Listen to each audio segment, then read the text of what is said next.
Hail and welcome to the Black Tower. I'm your host, your guide, your brother, the sorcerer Armanasul. All right. Today, knowledge lecture number 2: Superstition, the Crystal Chamber, and the God Mind. First off, I'd like to wish each and every one of you a happy Valentine's Day. May you have your sweetie and a great day together. And if not, go get you one. You might want it. Or if you're one of those that's just like, no, I'd rather not, more power to you. All right, on with the show. All right, so first off, superstition. Now, in this aspect, it is concerning thought. In superstition, a lot of people think it's stupid or that, that it's just superstition. I mean, it has like a negative connotation to it. But if you think about it, superstition is the building block or the basis from which our belief systems and inner structures are actually created from.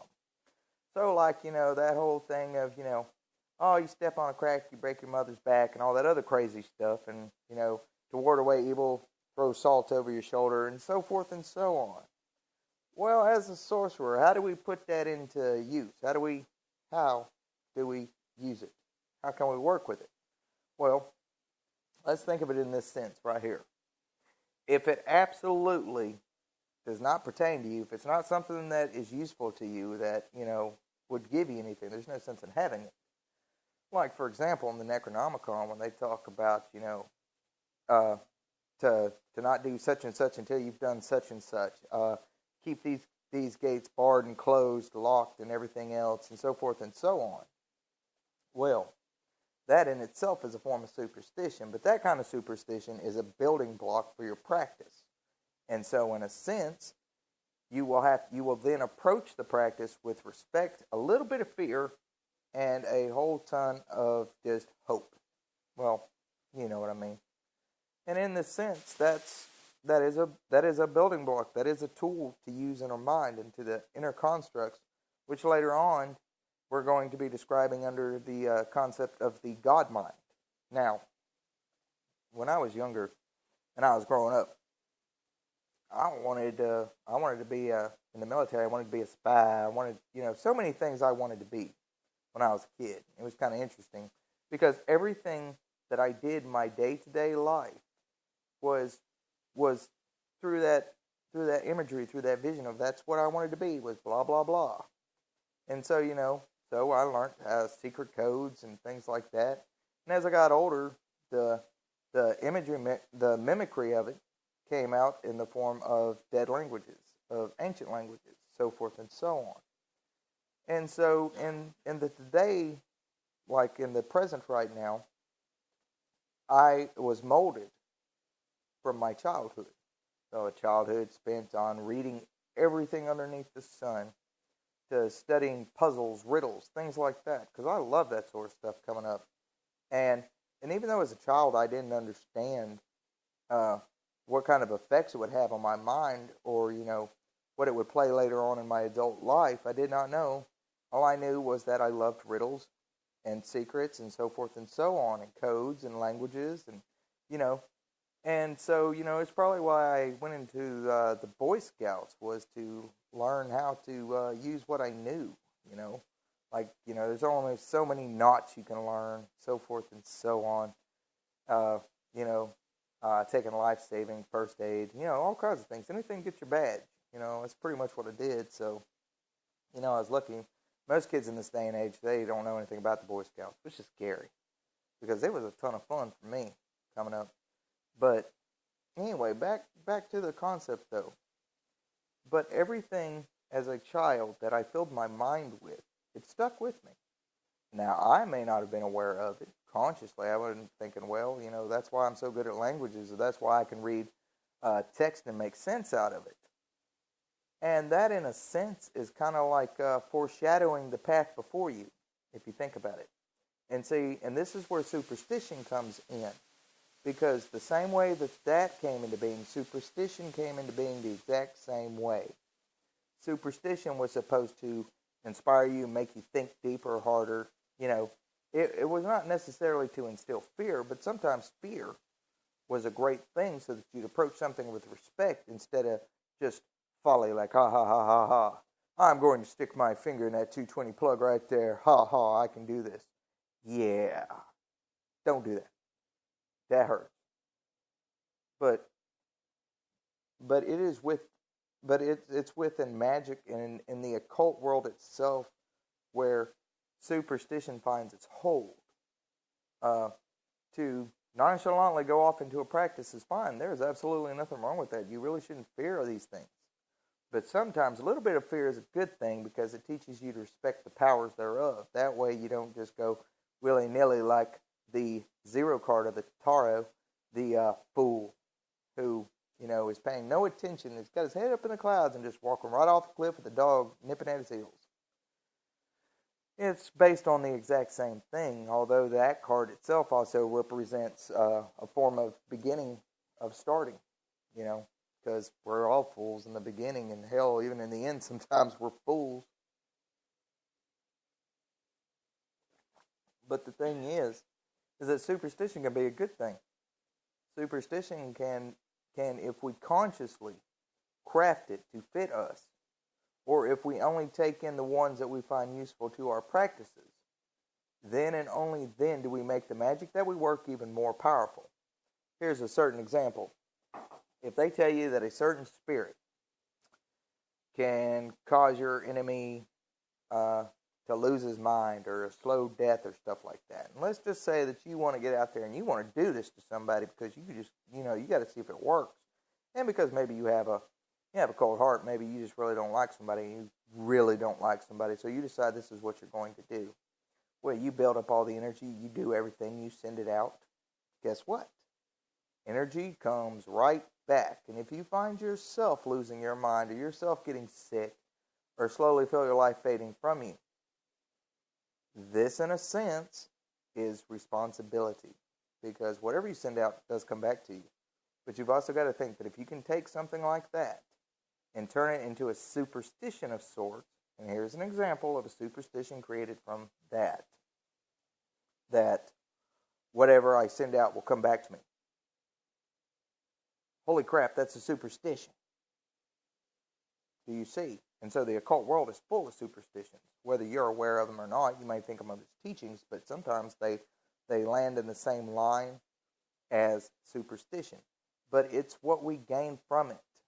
And in this sense, we would learn to respect those powers, to be like, I can do that, but if my stuff goes to shit in a handbag a week or two later, this could be why, because of the things we do. That's why I try to remain in a happy, carefree world, just attracting blessings, prosperity to me.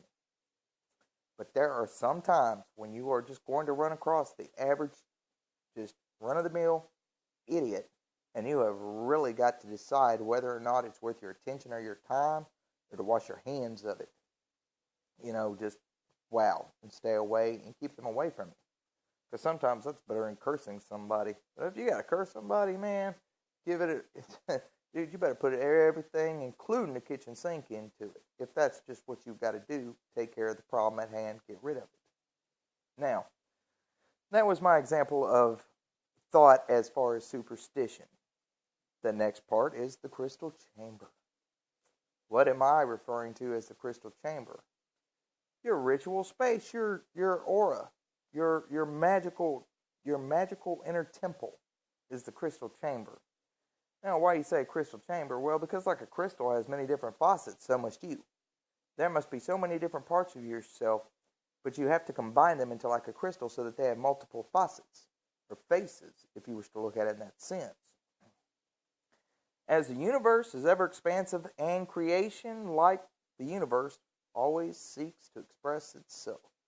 What that means is that, like with the saying that nature abhors a vacuum, it does. There's no such thing as an empty space. Everything fills. Space is filled. But in this sense of imagery, what you have to understand is that when you as a practitioner, or as a person, let's kind of ease off on the practitioner part, and let's just think on a basic everyday level, the person that you are, what you exhibit, what you show, how you show yourself, how you present yourself. Well, let us think of that as being a practice run here, for just an example, okay? whatever image you give of yourself, whether it's you're a snazzy dresser, whether you wear a lot of makeup, whatever. Let's say you don't wear any makeup. Let's say you wear your hair down, you wear it up in a ponytail. Whether you like me, get the mohawk. Oh wow, it looks like crap, but you get my point. Kind of reminds me of that crazy chick off of what was it? Something occult. It was a really weird show. They had one like on a hotel, so forth and so on. The Crazy Band, the circus, and all that. I want to say horror story, American Gothic or something like that. Reminded me of that toothless little skinny girl that was, I can't even think of her name. Bubbles, I think was her name, or something like that. Anyway, and so she was a little bit of an insane killer type. That's neither here nor there. See, I'm not trying to project that image, but that is funny shit in my head. Anyway, sorry about that little outburst. How do you present yourself? How do you show yourself? All these other things. Like, for example, take a magic circle. You draw a magic circle on the floor in a round circle around you, right? Most people don't understand that the reason why you do the four corners is so that you look at the circle as 3D, okay? The reason why is because it's before you, to your right, behind you, to your left, above you, below you, inside and out, round, like a sphere, okay? So instead of just drawing the circle around like this right here, you're also drawing it around, above, behind, under, from below you, underneath you, to the right, above you, around, to your left, down below you, perfect sphere. And in certain Kabbalistic workings, where you do the Kabbalistic cross or whatever, you are the center. You are the nexus of power. You are the crossroads itself. So forth and so on. But the way you do that is through imagery. The stronger the visualization, the more real, the more solid, and all that your magic becomes, that your actions take, that your rituals, that your rites, that your spells. If we're always looking at things in a 1D, like a flat dimensional plane, maybe it's 2D, I don't know, and I don't care. But I'm just saying, if you always look at it in a simple way that it's presented, you miss the beauty of it. You have to expand upon it yourself, your own mind. You have to visualize it. So when you're meditating, you got your circle around you. Imagine that it's a sphere covering you completely, and you're dead center of it. This makes every experience you have in it harnessed, pulled into the center, so that you can immerse yourself completely in your practice, so forth and so on.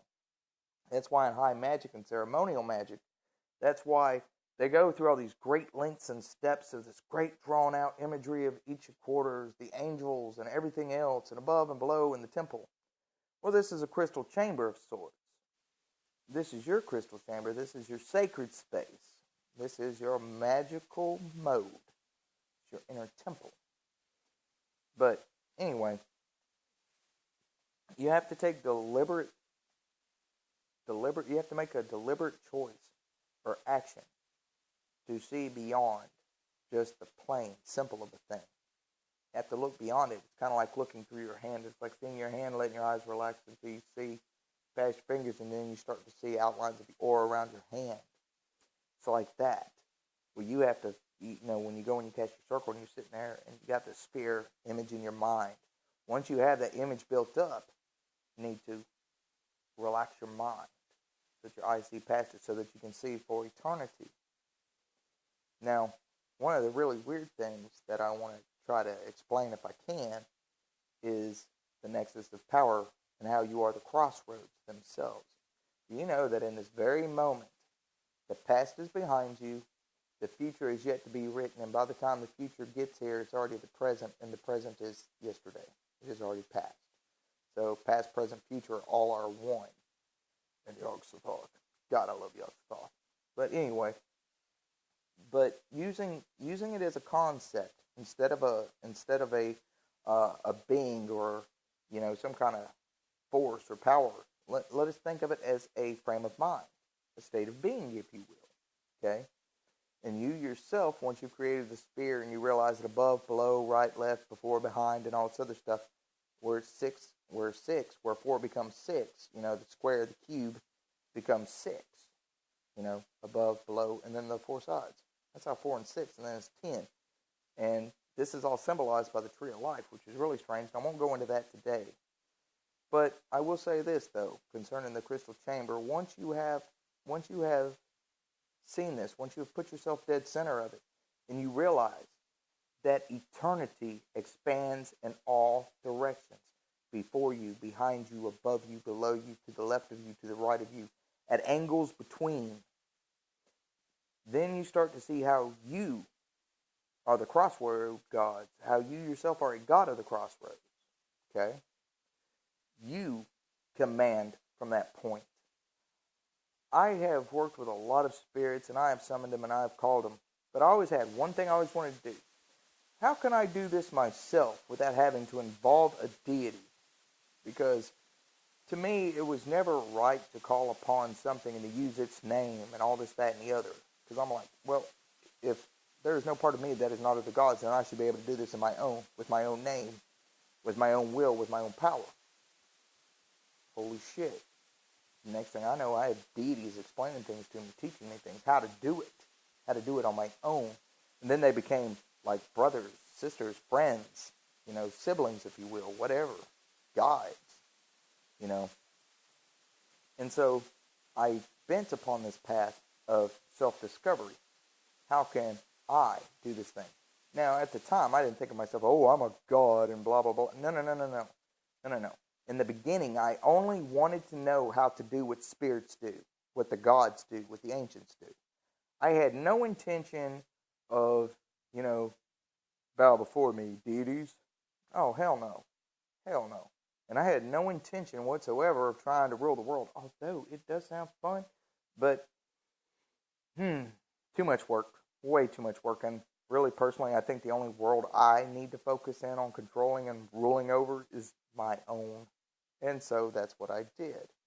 But in this instance, though, as a nexus of power, as a crossroads, as a being of my own making, a demon of my own making, an angel of my own making, a drudge of my own making, a god of my own making, I could not make myself an image of something else that already existed.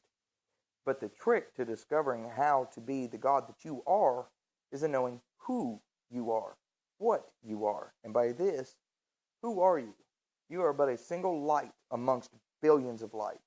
You are a shroud of darkness amongst the shroud that is darkness. When you take this in, you start to understand your connection to it. Your connection is important. Knowing your connection is very important. It's how you pull forth the power from your soul. It's how you communicate. It's how you talk. It's how you ask for travel. It's how you project yourself. It's how you dreamscape. The more connected to it you are, the stronger, and the longer you do it, the stronger you become. The stronger you become, the more capable you are of ordering your own life. Now, that's only one aspect of it. That's a knowing of who you are. Now, what you are went into that explanation. And some say, well, yeah, but you didn't really answer who you are. Well, that's funny. You have to decide for yourself. I cannot tell you, nor can anyone else. All these books, these rituals, these workings, everything about them, they're all made to do one thing. To strip away the layers, to strip away the mask. Till you find the core you. Till you find who you are. Till you have decided, whether you're going to be a unicorn, whether you're a fairy, whether you're a dragon, whether you're this or whether you're that, it really doesn't matter. And going into imagery, I ran across something very interesting a couple months back, and I thought it was kind of interesting. I never brought it up in videos, but I've got notes and notes and notes upon it because I thought it was just an interesting concept. In early 13th, 14th wood carvings and painted glass and everything else, they show Jesus with a golden halo around his head on most churches. That's kind of neat. You know who else got halos? Let us turn to page 155 in our handy-dandy Simon Necronomicon. Let's go to the very last sentence of page 155. Has crowned them with halos, making them as gods. Now, in one of my earlier videos, I was explaining about my key and how I use it and the loop around it. Now, that story is about Huber, who fashioned all things, serpents, dragons, all this other stuff, gave them halos as gods. Well, then I went to thinking about something that years and years ago when I was given the key for my own personal use and everything else, and for, being my tool that I worked with.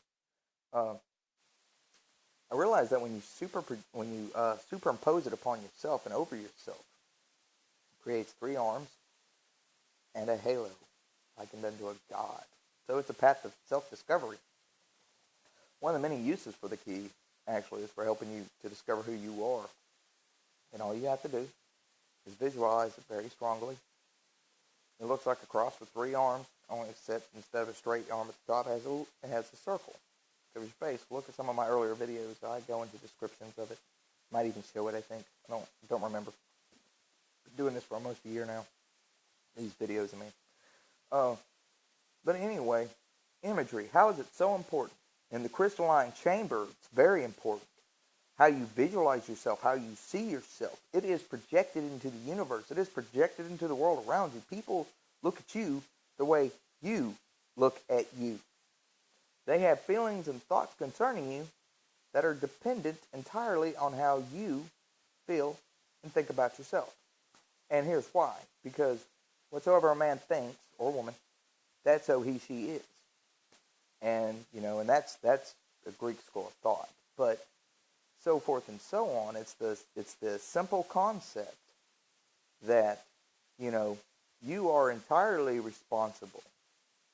And there'll be some say, well, no, it wasn't my choice, blah, blah, blah, yakety schmackety. It's like, well, I'm not talking about how you physically look or anything like that. I'm talking about how people see you, how you see you.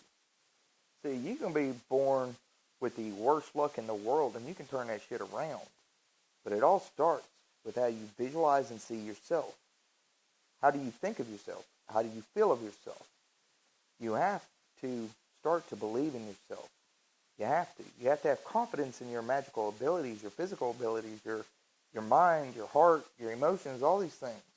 And if you don't, then you need to find practice and works that build that bit of character up inside you. It's why, like on here, I do not have the energy, or as I like to say, the emotional capacity to sit there and put people down or to talk shit about folks or any of this other stuff, because I'm too busy working on me. I ain't got time to worry about other folks. That's neither here nor there. I mean, if I can help somebody through something, I'm going to do it. Am I going to sit there and hold their hand and go, oh, you're such a beautiful, wonderful person? No, but I will show the tools, the tips, the tricks of how you do that. And that comes back to the to the thought aspect of it. It says, give a man a fish, he'll eat. Teach a man to fish, and he'll never go hungry. Well, in a sense, in the occult community, not only are some people so lazy that they don't want to do the work themselves, they just want to just say a few words, just, draw the symbol and this will happen. But people do not want to take the responsibility for their self. And until they consciously decide, hey, I'm tired of looking down on myself. I'm tired of looking at myself in a mirror and judging myself. I'm tired of thinking everybody's looking at me like I'm ugly or like I'm this or that I'm that. If I could hug any of you who have these feelings, I swear I'd hug you, because I've been there, done that. I know exactly what that feels like. Personal level. I've had to face my demons. My demons wear so many faces, it's not even funny. But I learned how to be friends with them. I learned how to look at them and go, oh, you're not attacking me. You're showing me what I need to overcome. Okay, cool, I think. It's kind of like being picked on. Is that to instill in you a sense of something that, oh, you're less than dirt? No. Because the only time something like that hurts isn't just when people are being cruel. but when you're already thinking about yourself. And so in your sacred space, in your sphere, inside your circle, know that you're a god. Know that you are a goddess. Know that you are a bright light among the many lights. Know that you are a piece of that dark tapestry of the night sky where light shines not. You are your own individual being, and nobody else can claim that place nor that power but you. The rest of it is how to build up your defenses. And that's where the workings of the Aurelia text come in. That's where working with the Azanai, that's where growing up from child to an adult. As a child, we were put down, we were all this, that, and the other. As an adult, what are we supposed to do? Realize that we are not those things. Being the kid that was picked on the playground, to the way I walked, the way I ran, you know what? Fuck them. I don't give a shit. But as a kid, I did. As a kid, I was very self-conscious. Hell, even as a young adult, I was self-conscious. And then I learned to overcome those feelings. I was like, you know what? The more I think this about myself, the more I'm noticing others act or appear to be thinking the same thing. And it wasn't always true, because, see, that was based on perspective. And if you don't have love and respect for yourself, how are you supposed to overcome these things? Be grateful for it. Hell, man, if everything was perfect, what the hell would we fight for? What would we work so hard for? And I know some people are just lazy and don't want to work for nothing, and that's fine. But this video isn't for you. This video is for those of you out there who are struggling, who are just like, oh, I am a god. I am my own being. I am my own demon. I am what I need to be when I need to be it. I am who and what I am. Undescribable, unexplainable. I am perfect in my imperfections. I can't help but think of so many people I've met through my life that I'm just like, wow. All this doubt and self-destruction. Man, if they ever realized how strong that makes them, holy shit, they'd be unstoppable if they could reverse that shit. And that brings me into the third part, the God mind. The God mind is the part of yourself that through the thought, which was superstition I was explaining to you about, and how you think, and how you have to turn things around, you have to tweak it to make it fit your belief structure. All the way to imagery, how you visualize yourself, how do you see yourself, how do you wish to see yourself. Lying so silent, so quiet that nothing can hear. It is equated to the bornless one in high magic. It is equated to the dead, to the birthless ones. Though I don't even think what all their words, their names were called. The sleeping ones. Deep inside that silence, that quiet place, lies a brooding being, one that lies resting, sleeping, not dead but dreaming. You catch my Cthulhu reference? Oh, hell yeah. And all this ties in. You are the dreamer. You are the sleeper. Do you remember in the call to the watcher, cease to be the sleeper. Cease to be the sleeper. I don't care if you close your eyes. I don't care if you have to meditate, empty your mind. I don't care how you have to do it. But work on feeling and sensing that deep one within. That is really deep within. That's almost scarily quiet. Almost you can't even hear or feel. It feels primal as fuck. It feels like it's a monster that's either been caged or chained or something. That is the God mind. That is the presence of who and what you truly are. You got to think of it this way. Way before humans ever became flesh, we dwelt amongst the stars, amongst the gods and goddesses, demons, the monsters. And who the hell came up with all those terms? Mankind. And I find it interesting that in today's occult age that the atheists are making their way into the magical occult arts, and they're sitting there saying, "Oh, it's all just a figment of your imagination. You made it." Yeah, okay. I might have created the mask. I might have created a word to explain them, but I did not create a force that was there before me. And that might be ranting just a little bit, but it really does get on my nerves that people are like that sometimes. I feel that they're free to their opinion, but when they express it as a truth, do not begin to try and tell me how something truly is and tell me that that's the way it really is. I haven't done that to you. You're not going to do that to me. I stand my ground.